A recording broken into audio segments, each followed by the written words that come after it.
What's it like to be so antagonistic to your own best-selling RPG? An original IP, no less, that you don't have to fork over tons and tons of licensing rights for. What's it like to be so dead set against its own success, your success, that through either stupidity or straight up hostility, over and over again, you trip up the entire franchise through short-sighted and profit-driven decisions? All because it's not, well, FIFA, I guess. It's a question I would love to ask EA executives who were so against their own fantasy IP, they refused to greenlight a DA Origins remastered project, or a remastered trilogy a la the Mass Effect Legendary Edition, free money, essentially. Or even further back when they not only rushed out a sequel, but changed it substantially from the original just over a year from that original launch date. And how they continuously prioritized other projects over and over and over again to the long-term detriment of the series. Like taking tons and tons of resources away from the 4th edition of this game in Dragon Age the Veilguard. So join me, cry with me, and reminisce as we look into what's potentially a pattern of behavior from EA towards BioWare and towards Dragon Age that seems like they may have never actually liked the IP at all. Oh, we've avoided the trap. We avoided it.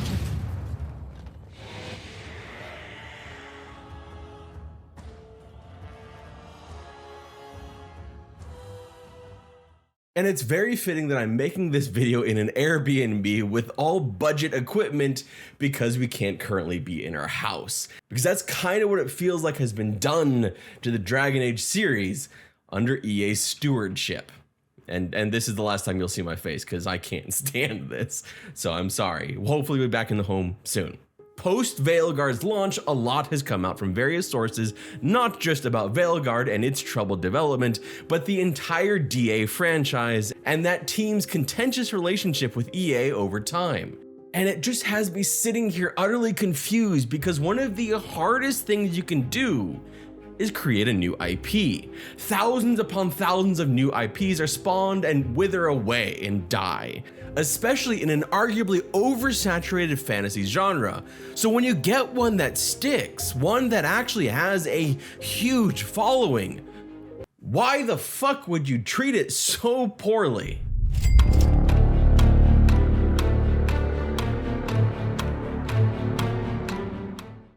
Most of this comes from former Dragon Age executive producer Mark Dara in a few different interviews and personal videos, with one of the most recent coming from Mr. Matty Plays. On that note of what we call, as a community, the Dragon Age Legendary Edition, right? Like what you guys basically did for Mass Effect so badly. I was trying to champion on the channel. I was like, you got to do it for Dragon Age. So it's very interesting to hear that you guys, I mean, you said soft pitch, so like I don't want to carry it like a mile further than that, but like, why wasn't that like a hard press? Was it just not like an urgent thing? Because I feel like as a fan, you know, when we walked away from Andromeda, we walked away from Anthem, I think a lot of people forgot what BioWare did so well. And then Legendary Edition for Mass Effect comes around, and there was that first time in a while, it was like positivity, optimism around BioWare and their games. And I was like, oh, I think people kind of forgot.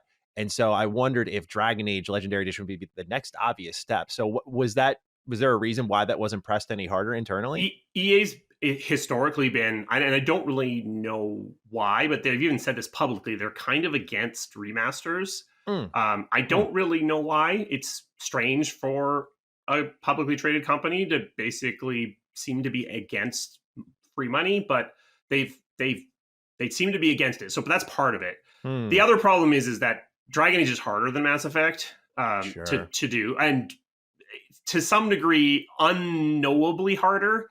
Maybe only a little bit harder, maybe a lot harder. I mean, we had various, like one of the very earliest things for, I guess Joplin, I think it was Joplin, was like, let's do a version, let's do Frostbite tools.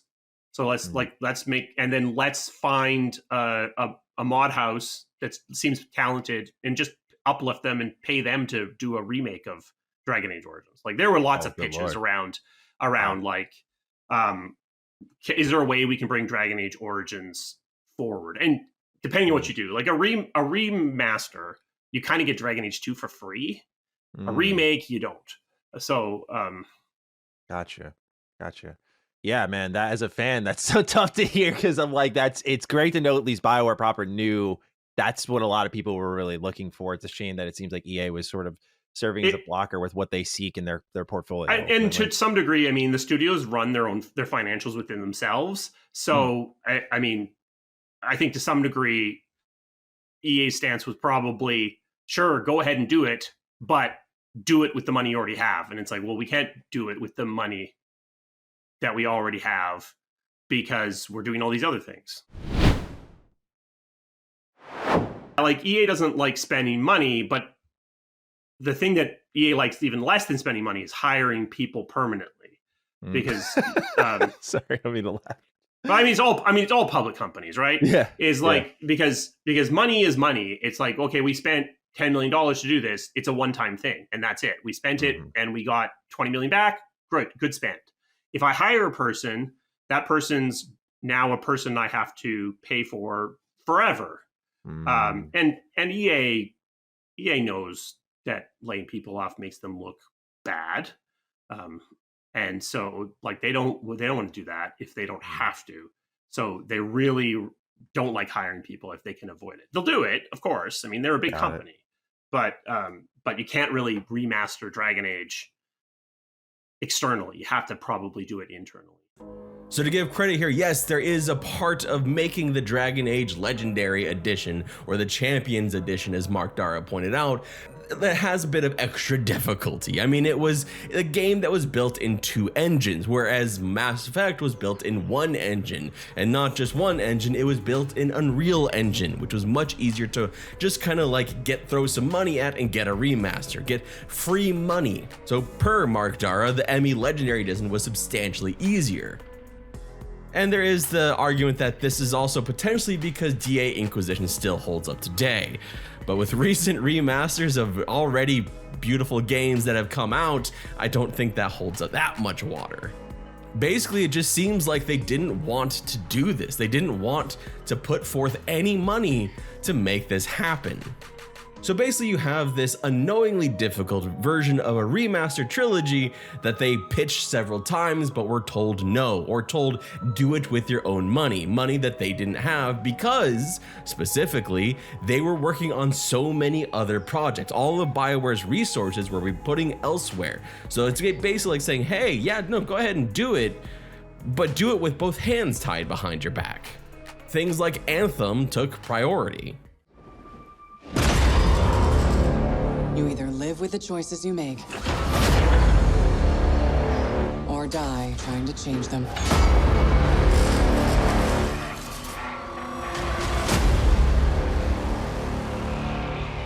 The story doesn't end here.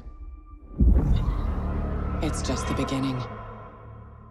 And the biggest irony for this here to me is that of that trilogy, of a remastered trilogy, the game that might benefit the most isn't actually DAO. DAO is already a beloved game, but a Dragon Age 2 remaster might end up getting more love than the original because the original was kind of fucked from the beginning.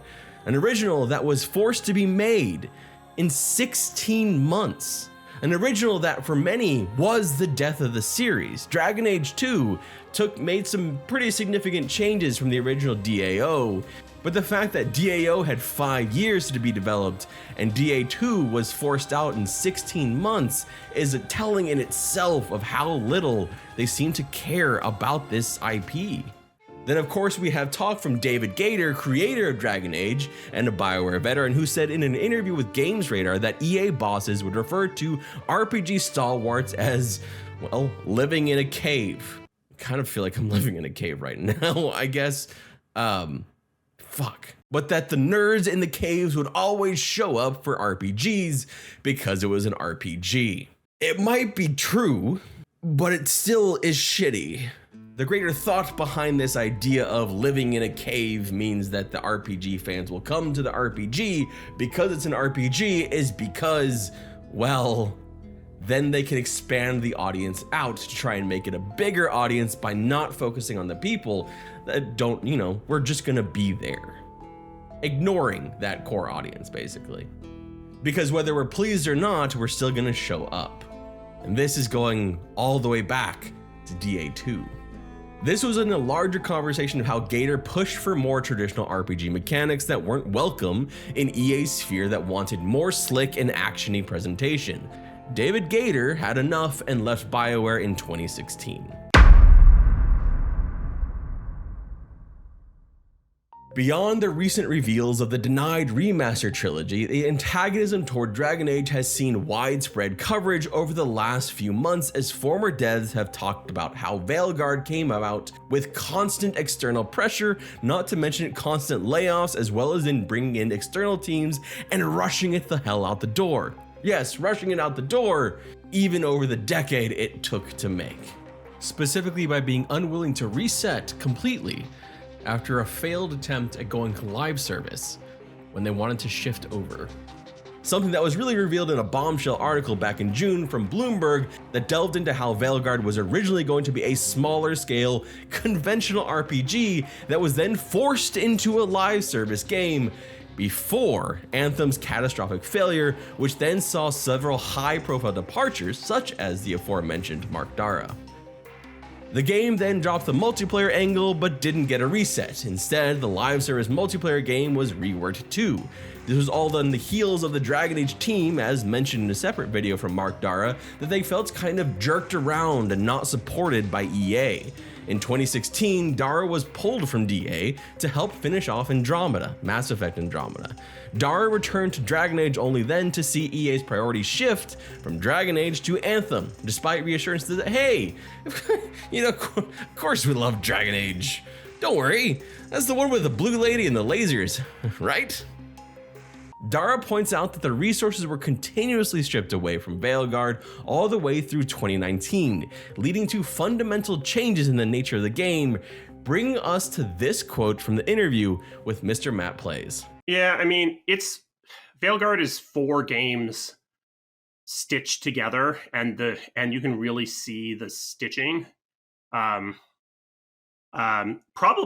the best thing that could have happened, well, assuming that EA was going to prioritize Anthem over Dragon Age, which I think I don't think there's a universe in which that doesn't happen. Assuming that happens, probably the one single act that would have made a massive difference to Veilguard would have been to shut the project down completely when I moved on to Anthem, because it's carrying a lot of the weight of being that live service game in that period, like running without an executive producer.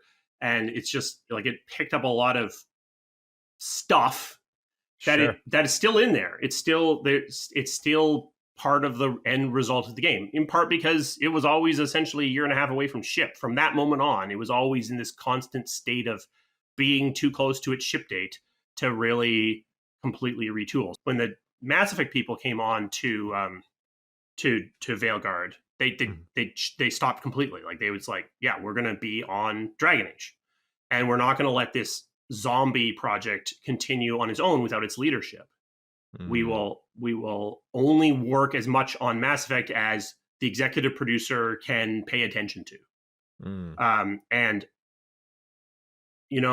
that's what we should. That's the one thing that absolutely would have made a massive difference. Now, there's a non-zero chance that Anthem ships and we go to try to start the Dragon Age up from a cold start, and EA goes, no, we don't want it anymore.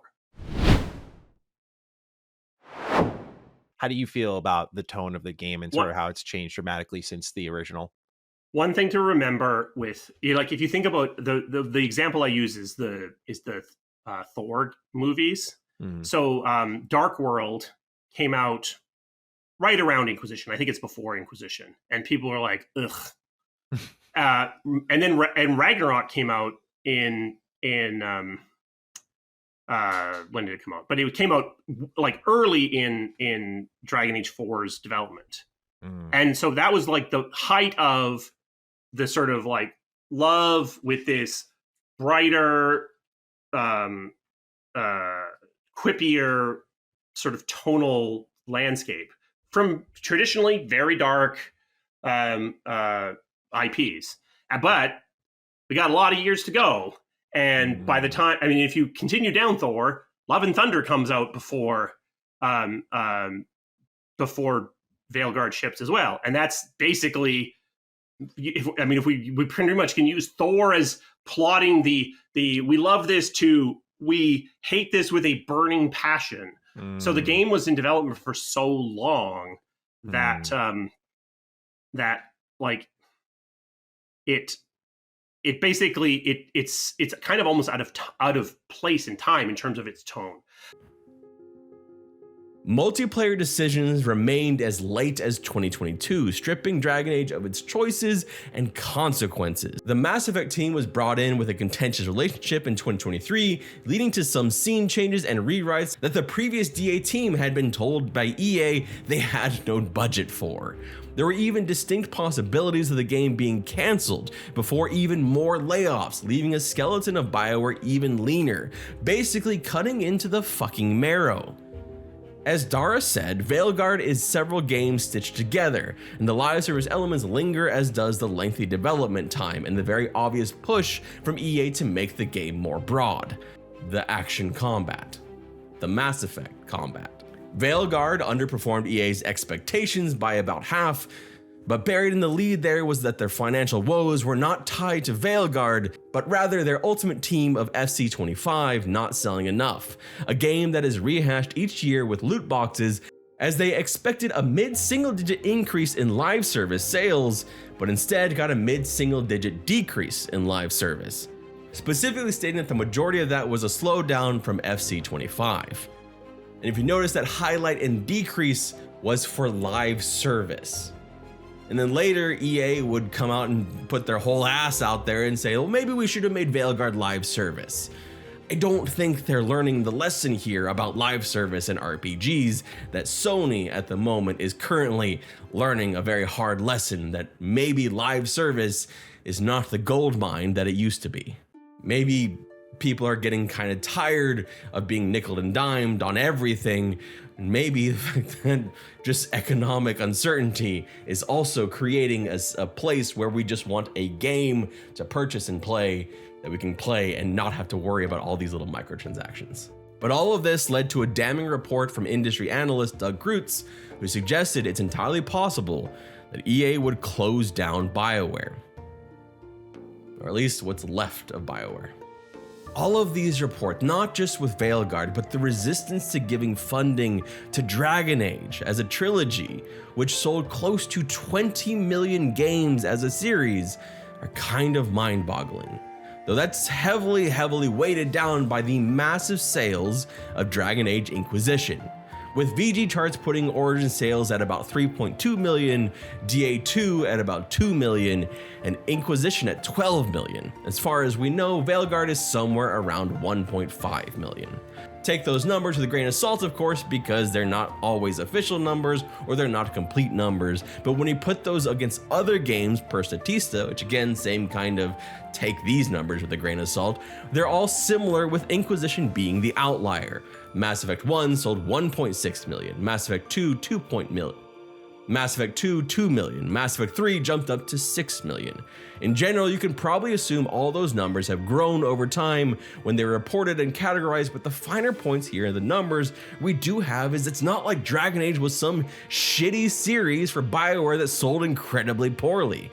Inquisition, as of 2024, is still the best-selling game of all time for BioWare, by a huge margin. Creating a new IP is already incredibly difficult. Creating an IP that has a fan base, a dedicated fan base, built-in lore that spawns off multimedia like books and sequels is even more so. You can see that happening right now as former Mass Effect devs are working their asses off trying to get a new sci-fi IP off the ground in Exodus. Or the struggle from other former BioWare devs, like when they created a new IP in Nightingale, an open world survival crafting game with a whole lot of magic and this like Victorian gas lamp type setting. It's not easy, so why? In a fantasy space that is so dominated by expensively licensed IPs like Lord of the Rings or Dungeons & Dragons or even Warhammer, why would you throw in the towel on RPGs like Dragon Age. What EA has done is get rid of the entire team behind that IP, the writers, the devs, the producers, and it didn't start with Veilguard. Looking back at the history of Dragon Age, this feels like an IP that found success in spite of EA, not because of it.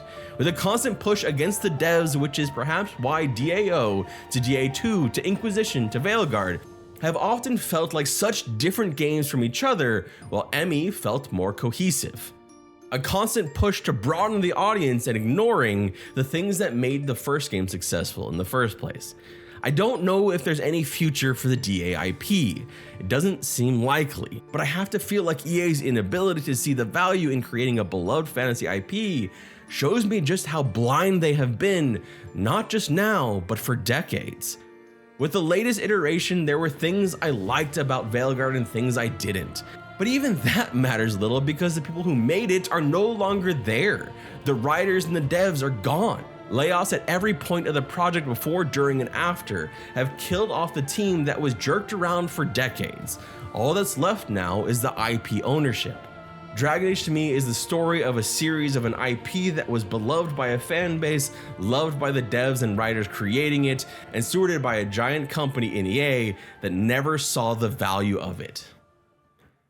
In the meantime, perhaps the next big original fantasy IP may already be here. At least that's my hope, with so many signs pointing to Larian working on their own IP, which is hopefully a third entry into the Divinity Original Sin series. It's not Dragon Age, but at least we know that they see the value in their original IP. Here's hoping that the team behind BioWare finds success elsewhere. My name is Redwood Flynn. Thank you so much for watching, and I hope you have a wonderful rest of your day. Unless you're one of the EA executives who said that no, it's not worth it to make a Dragon Age Legendary Edition. If that's you, with respect, go fuck yourself. I should be nicer. Let's save because this is gonna be dumb.